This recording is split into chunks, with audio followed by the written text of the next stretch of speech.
Hey everyone, welcome to another video. Today we're going to talk about issue number 5 of Mystique from the Ashes, written by S.H.I.E.L.D.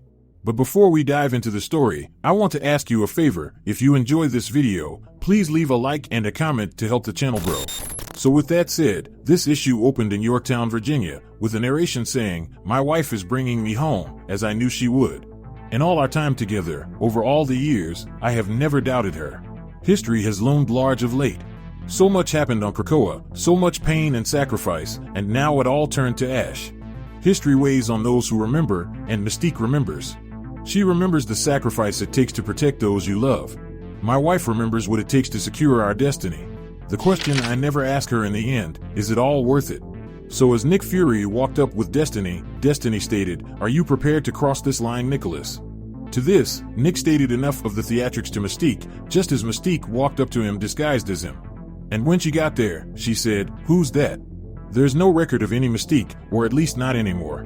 Following that statement, Nick continued to say, "Well, I'm done trying to find out. I just want to be rid of you and let this be done. Irene, you're going with this nice lady." So as Destiny walked towards Mystique, Mystique, as agreed, turned over her hostage and said, "You know, I'm impressed, Nick. I really didn't think you could pull this off." Now this comment led Nick to reply with, "Sure you did. You'd planned it all along. It wasn't easy convincing Maria, but it's not like I had much choice." Following that interaction, we then jump into the past by 2 days with Mystique looking over a captive Fury, and in a show of power, she ripped the tape off his mouth because she was positive that no one would hear him out there. Now Nick was sure this was a risky move, taking him to their current location, but Mystique assured him that it really wasn't, considering she is a shapeshifter, and besides, she wanted a little bit of privacy because they had a lot to talk about. And then she pointed out how with all the intel he has on her, he probably knows more about her than most. So when he asked her what she wanted, Mystique humored him and told him to take a guess. To which Nick guessed that she wanted Destiny back. Now this just prompted Mystique to laugh out loud and say, "Oh child, I gave you too much credit. You think I need you to get my wife back?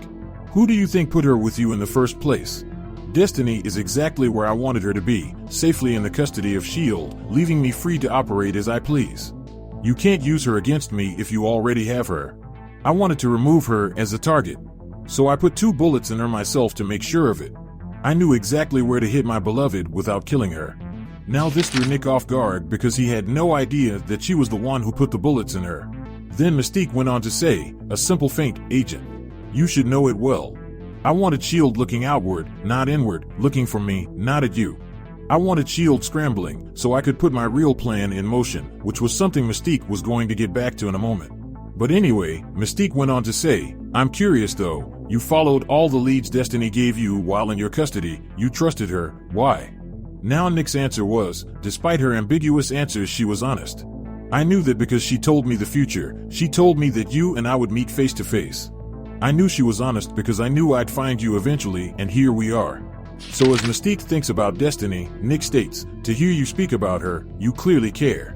I'm surprised. Despite all the terrible things you've done, you're actually capable of love." Now this pissed off Mystique because she shouted, "You have no idea how much I love.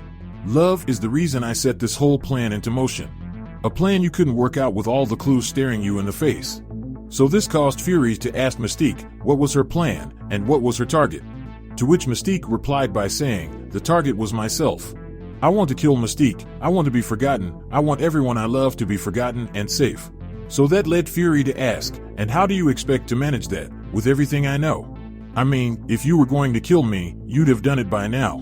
With the question asked, Mystique went on to say, "Oh Nick, you were the key to my whole plan. I couldn't have done it without you. I knew if you were anything like your father, you would be after a juicy bone like a dog. You'd have to look through all the research on me in order to find me. Expose every stray thread S.H.I.E.L.D had on me and those close to me. So I could tug them loose, pull them all out. I knew German intelligence had a program called Protozoa that could delete every byte of information about me and those close to me to keep those I love safe. That's where Maverick came in. Of course, in order to use it, I needed access. Shapeshifting alone wouldn't cut it. I needed a way to fool all of S.H.I.E.L.D's systems. I had to fight off a bunch of cyborgs to do it. And that took a lot out of me. So I had one shot. And then there was you, my way into the door." With that explained, Nick got extremely angry, and once he was done breaking out his restraints, he went straight on the attack. And to his credit, he landed a clean punch right to her face. And following that hit, we get another narration saying, Mystique is a force of nature, but Nick Fury is only a man. No powers, his stealth suit inoperable. What is it that gives him such superhuman drive? Perhaps it is because he is just a man that he feels what any normal man can feel about his namesake. So as they started to battle, the two top spies went back and forth. And as the conversation went on, the narrator continued to say, dangerous, that's what I am. My beloved and Nick Fury are two very different people. But this struggle is having an effect on them both. Mystique is becoming more desperate and more dangerous, and Fury, he is sinking toward a darker path. Because no one walks away from Mystique unscathed, not even myself.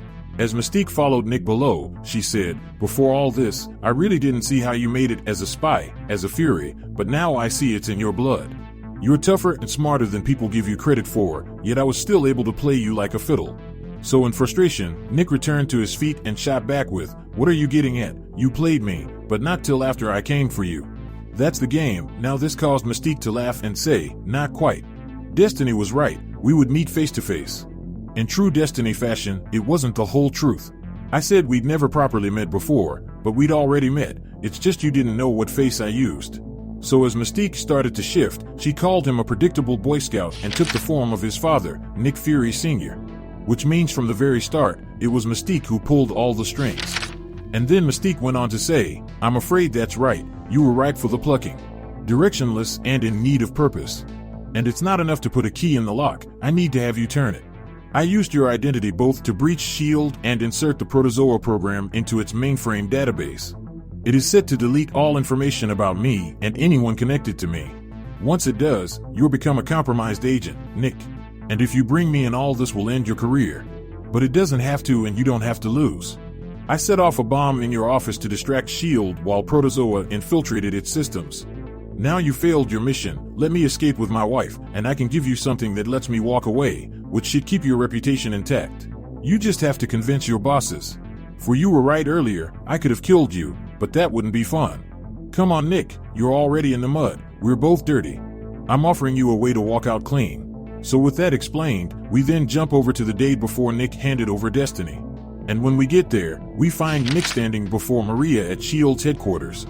And as he stood there, Maria stated, you have to be kidding me, you want to deal with this psychopath after the terrorist attack on this building and the killing of our field operatives? Not to mention the direct assault on you? Now to that, Nick replied by saying, she explained that she was trying to protect herself, that she felt like we were attacking her unprovoked. She explained to me that she's been trying to lead a clean life since Krakoa. It hasn't been easy for mutants since.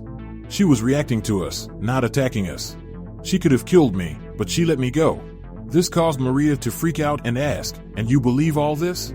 You're the one who convinced me there was something here. With that said, Nick had to swallow his pride and stated, I overstepped, I'm sorry. I wanted to be out in the field so bad, I was chasing shadows. Do I believe her?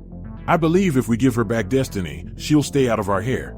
I think that's the best deal we have going. Continuing to try to take her down is only going to cause more trouble. With Nick done saying what he had to say, Maria then replied with, well, we can't really hold Adler on anything, so let her think we're being generous. As long as we're getting the better end of that deal with this prisoner transfer and retrieving an asset for our ally. I don't like any of this, but you're approved. And then she ended their conversation by saying, why do I get the feeling that you've been played from the start? I expected better from you, agent. As Nick turned to walk away, on the next page, we see Nick in the database room preparing to delete everything, as we then get yet another narration saying, swallowing a defeat is always difficult, especially when it's in order to cover a deeper shame. He must be feeling that fury again. Mystique is a master thief. Nick Fury has now had his integrity stolen from him. Unable to apprehend his target without sacrificing his career, he is fully compromised. Has Mystique compromised his character as a result? He will want answers, but retribution would be even better. So following Nick erasing Mystique from the system, Nick then went to talk to Destiny to clear something up that he found during his time in the database room. Nick went on to say, Fabian Cortez was able to supercharge Mystique's powers in order to beat S.H.I.E.L.D. sensors. While she's no longer in the system, I still am. I was able to take a closer look at her vitals and saw an anomaly. And then Nick went on to say, you knew this would happen, and why didn't you warn her? To that, Destiny answered by saying, the tides of time are strong. Sail directly into the wave of history, it would only crush you. I long ago learned to ride the wave and savor the experience. It is people like you and Raven who cannot help but swim against it. With frustration, Nick shouted how he was not like Mystique. But that was when Mystique stated, "Not true, how else do you both find yourselves playing this dangerous game?" Now to this, Nick tried to justify his actions by saying, "We're on opposite sides of this game. Mystique ruins lives and leaves nothing but destruction in her wake. And because of that, she needs to pay for her sins." Now Destiny found this funny, because she just ended the conversation by saying, "You both have your moral lines. Raven's line is thin, but we both know yours is more flexible than others would believe. You've just never been truly tested until now. My beloved will soon learn the cost of targeting you in order to succeed in her operation." And then on the next page, we then pick up with Raven making her escape with Destiny in the current day, but as she ran, the side effects of using Cortez's powers kicked in and caused her to start to decay. So as she lay in pain, Destiny's narration continued as she asked Nick, "So what of you, Nick? What lives have paid for your decisions? What havoc lies in your wake, and who pays for your sins?" Following that, we then pick up with Nick meeting with Maria outside of Cortez's cell saying, the prisoner exchange was successful. The Germans located Maverick where Mystique said he'd be alive. Then Fury went on to ask Maria what she was going to do with Cortez. To that, Maria answered by saying, "We have parties from other divisions who are interested. Some good work from the S.H.I.E.L.D. Mutant Tactics Division, but on the other hand, Nick was able to ensure Maria that Mystique was going to be off the board for the unforeseeable future due to her run-in with Cortez's supercharge ability." Now this impressed Maria, because she went on to say, "I admit that I was getting frustrated with how bureaucratic saving the world has become. If anything, this whole Mystique debacle has shown that we need to be more proactive. And you're no longer an analyst, you're an operator. We get the best out of you with the cuffs off." And just like that, Nick got a promotion as we transition weeks later to a motel outside of an undisclosed location. And in said motel we see Destiny coming from the store just to see what became of Mystique. And Destiny said it best when she said she was unrecognizable. And the last question we get answered in this story was, if everything she did to accomplish her master plan was worth it, to which Raven answers by saying yes. And with that said, this Mystique series comes to an end. But anyway, down in the comment section below, let me know your thoughts about this issue and what predictions you could have moving forward.